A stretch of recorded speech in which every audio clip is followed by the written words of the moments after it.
morning, beautiful day. We're going to put in a battery cable.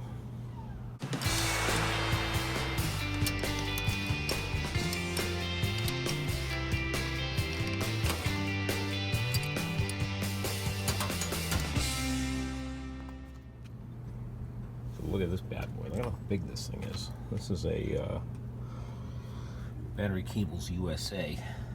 That is not going to break like these cheap ass auto parts store ones. And look at how thick that is. It's 1 gauge, 1/0 or something. The other stuff was out of stock, but it's a massive. Not that I need this for, but if you're running any accessories, stereo, and all that crap. The only thing I have to do is bend this terminal to a 90, probably at the starter. And I asked them about that, and they said it's fine. It'll bend without breaking. So here we get your finger out of there, Mike. Here's what we got. See, we got a 90 on that. If that comes off straight, it's gonna hit my shield, and we don't want that. So let's get that off. We'll find a nice routing for that too. So I reached out to Battery Cable USA, which was fantastic so far. They got right back to me. I was asking them about bending the cable that I do have, the terminal. They said it should be fine. They do sell them like that. I guess I didn't see it when I ordered the cable, but I'm just going to try and bend it just like that. I'm going to try and go right at the crimp. That way I can get a socket. I had trouble getting a socket on the other one because the bend was right there. I want to go that way, but I'm only going to be able to go so far because of the cable, but at least I'll get it started.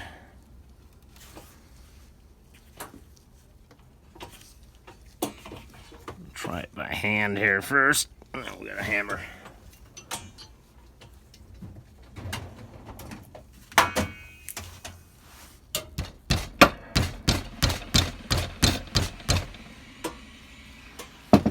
Now I want to keep an eye on it because it looks like what I don't want it to do is split right there,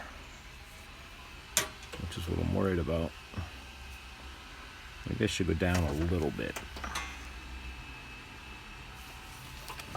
Maybe not right on that crease. We come up a C hair.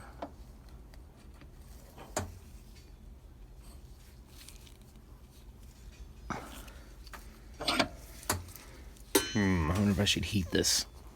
I don't know if that's going to make a difference.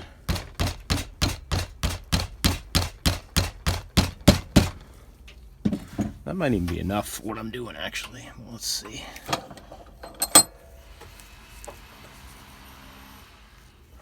I'm going to come up out of the starter. Yeah, it bent pretty good, so I don't see any kinking. Might give it a little more here. Now I got plenty of length the way I bought this, which is what I wanted. So I want to, come up tight here. And I had it. I think factory's behind the motor mount and the block, away from everything. But I want to tuck it back in there.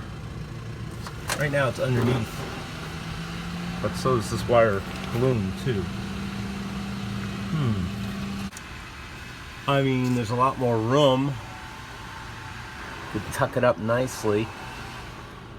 That way it's not pinched behind the, I wouldn't say pinched behind the motor mount, but yeah, maybe I'll run it down here. See what I mean by the nut hits the cable. See, in hindsight, I guess I should have bent the terminal the other way, but their diagram didn't show that, and I was worried about it breaking. So either way, I can get a wrench on there. No, not a big deal. Just want to get it out of the way of the shield. Okay, like so, nice and tight. So I can get a socket on there or a wrench. Let's route this. Whatever you decide, do the right thing and put some hose over this cable where it's running down between things. The slit down so it doesn't collect grease and dirt. And there's no chance of, this stuff vibrates and rubs. You could easily short out. I've seen it, folks. Something like that. rubber on rubber on rubber. And then, as you see, yeah, I did the rubber. I mean, it's just laying on the fuel pump. Maybe I should... You don't want near the exhaust, though, so... Maybe I'll secure it. I could get it right like that. That'd be kind of nice. Or if I put it in the camera, that'd be nice, too. You know, something like that. You know, you don't want things loose. Loosey-goosey. A little tip for you. Try and do some electrical tape in a tight area. Can't get the whole roll around. Wrap it around the old 10, 13, 14 millimeter. Make a small little loop. Now I can get in there. Huh? Ah. There we go. There she is. There's the finished product. Went ahead and moved my wire loom over here behind the fuel filter. This is next to the fuel pump. Plenty of room. Tape that up while I was here. Make it look pretty. Alright. No more battery issues. Oh my god. Okay. Can you see, people? Crawling on the back is a young man's game. I'll tell you that. The goal in life is a lift. Well, it looks like I grabbed the metric, but I need a 9/16. So every time I turn in this alley, make the old right turn, I was getting a clunk clunk, and I thought it was my rear cab mounts because they are shot. But then I was poking under here the other day looking at the battery cable, and these bolts were falling out. So I tightened them, noise went away, but there is no washer on these. And they're threaded. They might be threaded into the... Oh no, there's a nut, yeah. But I think they just loosened up because I got so many damn oil leaks here. But let's get some nuts and bolts and make sure everything's up to par here. Sometimes these holes get elongated. Looks like they might.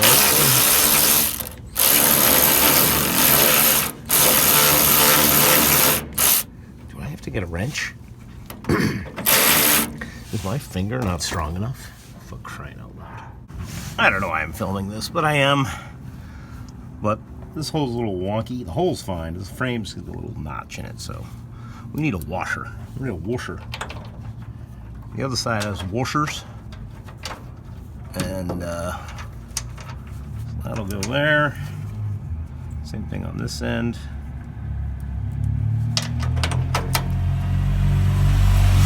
Just want to make, yeah, there's enough threads up in there. That's my biggest concern. Is there enough threads for this? I noticed earlier I said, it's funny, when I say I'm routing, I'm going to route the cable. I say it when I'm doing that, but if I were saying directions, I don't say route 495, route 5. We say route 4, or New England, route 495. It's funny. Odd, isn't it? Some people say route and route. That's my fascinating observation for you.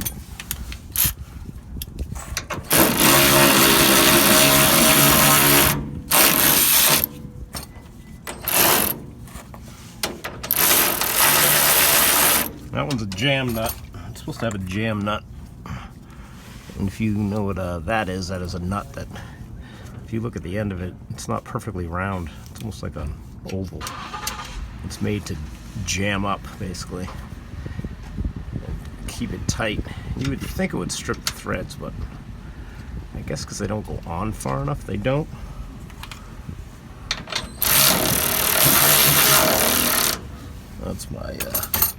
That's my observations for you today.